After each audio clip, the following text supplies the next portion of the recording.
नमस्कार दोस्तों। राधे राधे। हर हर महादेव। मर्द का कौन सा अंग औरतों को ज्यादा पसंद आता है?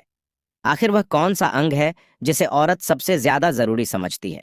यह अंग औरतों को इतना पसंद है कि अगर मर्द इस अंग को औरतों के हाथ में दे दे तो वह उसे खुशी खुशी पकड़ लेती है और पकड़कर उसके साथ खेलना भी पसंद करती है। औरतें उस अंग को हाथ में लेने के लिए बेताब रहती है। बहुत सी औरतें तो मर्द के इस अंग का चुंबन करना भी पसंद करती हैं। और जो औरतें मर्दों के इस अंग को नापसंद करती हैं, उन्हें नर्क में भी जगह नहीं मिलती। तो चलिए मैं आपको बताता हूं कि वह कौन सा अंग है और औरतें उस अंग को क्यों इतना पसंद करती हैं। आखिर क्यों औरतें इस अंग को हाथ में लेने के लिए बेताब रहती हैं? लेकिन उससे पहले कृपया हमारे चैनल को सब्सक्राइब करें, जिससे आपके पास हमारी वीडियो सबसे पहले पहुंच सके। हे माता लक्ष्मी, जो भी भक्त हमारे चैनल को सब्सक्राइब करे उसका घर धन धान से भर जाए। तो चलते हैं वीडियो की तरफ और सुनते हैं गुरुजी से। मैं आपको एक सच्ची घटना सुनाने जा रहा हूं, जिससे आपको पता चल जाएगा कि कौन सा अंग औरतें ज्यादा पसंद करती हैं। दोस्तों, अधूरी जानकारी कई बार मौत का कारण भी बन जाती है, इसलिए वीडियो को बीच में ना छोड़े। कंचनपुरी नगरी में एक राजा राज करता था, जिसकी कोई संतान नहीं थी। एक दिन राजा ने अपनी कुलदेवी से मन्नत मांगी कि उसके घर में एक बेटा हो जाए तो वह घर से बाहर देवी का एक बहुत सुंदर मंदिर बनवाएगा। दोस्तों, देवी की कृपा से राजा के घर में एक पुत्र का जन्म हुआ। राजा को अपार खुशी की अनुभूति हुई। राजा ने अपने वचन के अनुसार देवी का एक बहुत सुंदर मंदिर बनवाया, जो शहर से बाहर रास्ते के नजदीक था। हर आने जाने वाले को उस मंदिर में देवी के दर्शन करके ही जाना होता था। जो कोई जैसी मन्नत मांगता, उसकी वह इच्छा देवी की कृपा से पूरी हो जाती थी। धीरे धीरे राजा का बेटा बड़ा होता चला गया और उसकी मंत्री के बेटे से उसकी गहरी मित्रता थी। इधर राजा भी बूढ़े हो चुके थे। एक दिन मंत्री ने राजकुमार को यह खबर दी कि इस समय राजा साहब की तबीयत बहुत खराब है। वह आखिरी सांस भर रहे हैं। मरने से पहले एक बार आपको देखना चाहते हैं। राजकुमार यह खबर सुनकर तुरंत भागते भागते अपने पिता के पास गए। राजा ने अपने बेटे के सिर पर हाथ रखते हुए कहा, बेटा, यह वजीर साहब तुम्हारे पिता के समान है। तुम सदैव इनकी बात मानना, इनके द्वारा सुझाए गए रास्ते को पकड़कर ही चलना, कभी धोखा नहीं खाओगे। इतना कहकर राजा मर गया। राजा के मरने के बाद राजकुमार को नया राजा बना दिया गया। वह अपने मंत्री की सलाह के बिना कोई काम नहीं करता था। एक दिन मंत्री राजकुमार को महल के कमरे दिखा रहे थे। उन्होंने सारे कमरे खोल खोल कर दिखा दिया, परंतु एक कमरा खोलकर नहीं दिखाया। राजकुमार ने उस कमरे को भी खोलकर दिखाने के लिए कहा, लेकिन मंत्री ने वह कमरा दिखाने से मना कर दिया और बोले, राजकुमार, क्षमा करना, यह कमरा काफी दिनों से बंद पड़ा है। आपके पिता ने ही इसे खोलकर ना दिखाने का आदेश दिया था। वजीर के मना करने के बाद भी राजकुमार उस कमरे को खोलकर देखने पर अड़ा था। तब राजकुमार का मित्र और वजीर का बेटा कहता है, पिताजी, जब राजकुमार इतना कह रहे हैं तो इस कमरे को खोलकर दिखा क्यों नहीं देते? आखिर ये महल, कमरे, बाग बगीचे, राजपाट सब राजकुमार का ही तो है। अब तो हमारे राजा यही हैं और इनका आदेश ही हमारे सिर माथे है। अपने बेटे के कहने पर मंत्री ने वो कमरा खोल दिया। राजकुमार मंत्री के बेटे के साथ उस कमरे में गया। कमरा बड़ा सुंदर था। उस कमरे में खासियत यह थी कि दीवारों पर तरह तरह की सुंदर राजकुमारियों की तस्वीरें लगी हुई थीं। उनको देखते देखते एक तस्वीर पर राजकुमार की नजर टिक गई। उसने अपने मंत्री से पूछा कि सुंदर मोहिनी मूरत वाली यह कौन स्त्री है? मंत्री ने बताया कि यह सिंगल देश के राजा जयध्वज की कन्या है। इसका नाम है ब्रह्मावती।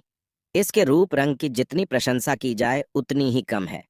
इससे विवाह करने के लिए अनेक और राजकुमार गए, पर कोई वापस लौट कर नहीं आया।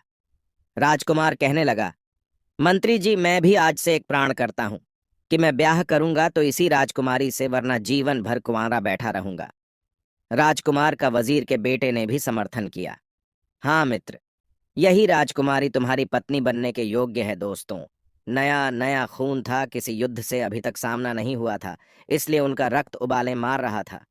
उन्होंने बूढ़े मंत्री की एक भी बात नहीं सुनी। बूढ़े वजीर उन्हें समझाता ही रह गया कि देखो, सिंगल द्वीप पहुंचना कोई आसान काम नहीं है।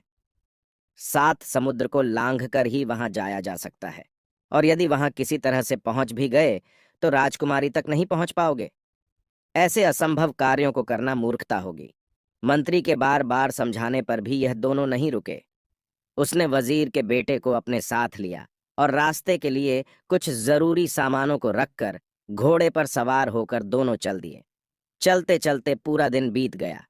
शाम हो गई तो उन्होंने एक बाग में अपने घोड़े को बांध दिया और वहीं खाया पिया और रात बिताने के लिए उसी बाग में ठहर गए।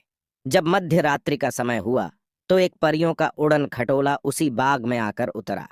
परियों की रानी ने जब दो युवकों को उस बाग में लेटे हुए देखा तो परियों की रानी राजकुमार पर मोहित हो गई। परियों ने उन दोनों को सोते हुए ही उठवा लिया। उन्होंने जब अपने आप को परियों से घिरा पाया तो वह डर गए। हाथ जोड़कर बोले, हे परियों, हमें यहां से जाने दीजिए। रानी परी कहने लगी, चले जाना, पर जाने से पहले तुम्हें हमसे विवाह करना होगा। राजकुमार कहने लगा, परियों की रानी, इस समय हम एक जरूरी उद्देश्य की पूर्ति हेतु घर से निकले हैं। यदि वह हमारा काम बन गया तो हम तुमसे विवाह जरूर करेंगे। वह पूछने लगी, क्या उद्देश्य है? राजकुमार जवाब दिया, हम सिंगल द्वीप की राजकुमारी ब्रह्मावती को ब्याहने के लिए जा रहे हैं। इस समय मैं आपसे विवाह नहीं कर सकता। यदि हम अपने मकसद में कामयाब हो गए तो मैं आपको वचन देता हूं कि लौटते समय मैं आपसे जरूर विवाह करूंगा। तब परियों की रानी बोली, हे राजकुमार, सिंहल द्वीप तक पहुंचना मनुष्य के बस की बात नहीं है। राजकुमारी ब्रह्मावती बिना दैवीय शक्ति के आपको प्राप्त नहीं हो सकती। यदि तुम मुझसे विवाह कर लो तो मैं आपको एक ऐसी चीज दूंगी जिसकी सहायता से तुम्हें राजकुमारी ब्रह्मवती आसानी से मिल जाएगी और तुम सिंगल द्वीप तक पहुंचने में सफल रहोगे। राजकुमार यह सुनकर बड़ा खुश हुआ और बोला, मैं तुम्हें वचन देता हूं कि मैं तुमसे विवाह जरूर करूंगा। इतना सुनकर परी ने अपना उड़न खटोला और एक अंगूठी उन्हें दे दी और कहा, देखो, इस उड़न खटोला की सहायता से तुम पल भर में सिंगल द्वीप में पहुंच जाओगे। और इस अंगूठी में यह करामात है कि यह जब तक तुम्हारी उंगली में पड्डी रहेंगी तब तक कोई विपत्ति तुम्हारे ऊपर नहीं आएगी, ना किसी का जादू टोना तुम पर असर करेगा। अंगूठी और खटोला देकर परियां आकाश में उड़ गई। इधर राजकुमार और उसका मित्र उड़न खटोले पर बैठकर सिंगल द्वीप को चले गए। वहां पहुंचने पर उन्होंने दोनों चीजों को बांट लिया। अंगूठी को राजकुमार ने ले ली और उड़न खटोला वजीर के बेटे के पास रह गया। जब यह दोनों ब्रह्मावती के शहर में पहुंचे तो शहर का जो मुख्य दरवाजा था वहां उन्होंने देखा कि एक बुढ़िया का घर है। राजकुमार ने सोचा कि शहर में तो आ ही गए हैं, क्यों ना इस बूढ़ी माँ के पास पहुंचकर कुछ जलपान किया जाए और राजकुमारी के संबंध में कुछ बातचीत भी कर ली जाएगी। पर उसे यह नहीं मालूम था कि वह बुढ़िया जादूगरनी है। वह आए हुए अतिथि को जलपान कराकर और उस पर अपना जादू चलाकर उसे लूट लेती है। राजकुमारी से विवाह की आस लेकर जो भी राजकुमार वहां आता था वह बुढ़िया उस पर जादू चलाकर उसे लूटकर मक्खी मच्छर बनाकर दीवार पर चिपका देती थी। इसीलिए आज तक कोई राजकुमार ब्रह्मावती के पास तक नहीं पहुंच सका। सारे राजकुमार तो उस जादूगरनी बुढ़िया के यहाँ मक्खी मच्छर बने चिपके हुए थे। उस बुढ़िया को देखकर वजीर के बेटे को कुछ संदेह हुआ। उसने राजकुमार से कहा, मित्र, तुम जाओ, तब तक जलपान करो, मैं यहाँ पर खड़ा तुम्हारी प्रतीक्षा कर रहा हूँ। राजकुमार जब उसके पास पहुंचा, जलपान किया, तब उस बुढ़िया ने अपना जादू चलाया, पर उसके जादू ने राजकुमार पर असर नहीं किया, क्योंकि वो रानी की दी हुई अंगूठी पहने हुए था। बुढ़िया एकदम समझ गई कि जरूर इसके पास कोई जादू को काटने वाली चीज है। अब तो वह मीठी मीठी बातें करती हुई बोली, अरे बेटा, तू मुझे पहचान नहीं पाया। मैं तेरी बुआ हूँ। तुझे बचपन में देखा था, तब से लेकर अब तो तू काफी सयाना हो गया है। ऐसी मीठी मीठी बातें कहकर वह दुष्ट बुढ़िया उस राजकुमार के गले से लिपट गई और बातों ही बातों में उसने राजकुमार की उंगली से अंगूठी निकाल ली और उसे मक्खी बनाकर दीवार पर चिपका दिया। काफी देर के बाद भी जब राजकुमार नहीं लौटा तो मंत्री के बेटे को संदेह हुआ कि जरूर इस बुढ़िया ने उसे गायब कर दिया है। यदि मैं भी गया तो यह कहीं मुझे भी गायब ना कर दे। यही सोचकर मंत्री का बेटा उड़न खटोला पर बैठकर वहां से लौटकर उसी परियों वाले बाग में आ पहुंचा और रात्रि में जब परी आई तो उन्हें सारी बात बताई कि सिंगल द्वीप में एक बुढ़िया ने राजकुमार को गायब कर दिया है। परियों रानी ने जब ये सुना तो सारा रहस्य समझ गई। उसने बताया कि उस जादूगर बुढ़िया ने राजकुमार की अंगूठी चुरा ली है, इसलिए उसे अपने जादू से मक्खी बनाकर दीवार पर चिपका दिया है। अब तो एक ही उपाय है। समुद्र के बीच में एक छोटा सा द्वीप है जिसमें हजारों की संख्या में ताड़ के पेड़ है।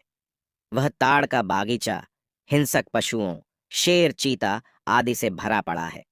उसी वन में एक ताड़ के पेड़ पर एक पिंजरा टंगा हुआ है जिसमें एक चिड़िया बंद है। उसी चिड़िया के अंदर उस जादूगरनी के प्राण हैं। यदि तुम उसे मार डालो तो वह बुढ़िया अपने आप मर जाएगी। तरीके बताए अनुसार वजीर का बेटा उड़न खटोला पर बैठकर उसी ताड़ के वन में पहुंच गया और उस पिंजरे को उतार लाया। पिंजरे में बैठी हुई चिड़िया की गर्दन उसने मरोड़ दी। जैसे ही चिड़िया की गर्दन मरोड़ दी, उधर बुढ़िया भी अपने आप मर गई।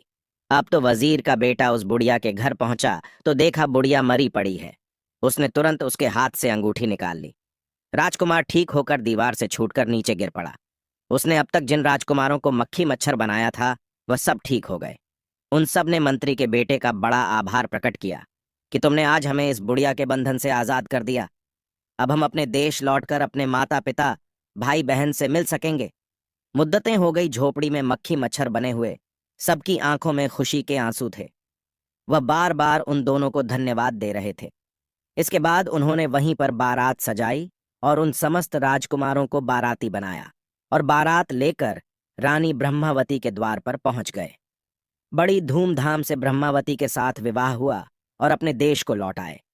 जब राजकुमार ब्रह्मावती को ब्याहने के लिए घर से निकला था तो उसने अपने नगर से बाहर देवी के मंदिर में यह मनौती मांगी थी कि यदि राजकुमारी ब्रह्मावती को ब्याहने में कामयाब हुआ तो मैं देवी के आगे अपनी बलि दूंगा। वचन के अनुसार राजकुमार अपनी पत्नी और मित्र को लेकर घर नहीं गया, बल्कि उसी मंदिर में पहुंचकर उसने अपनी पत्नी और मित्र को वहीं रोक दिया और अकेला ही मंदिर में प्रवेश कर गया। मंदिर में जाकर उसने तलवार से अपना सिर काटकर देवी को चढ़ा दिया।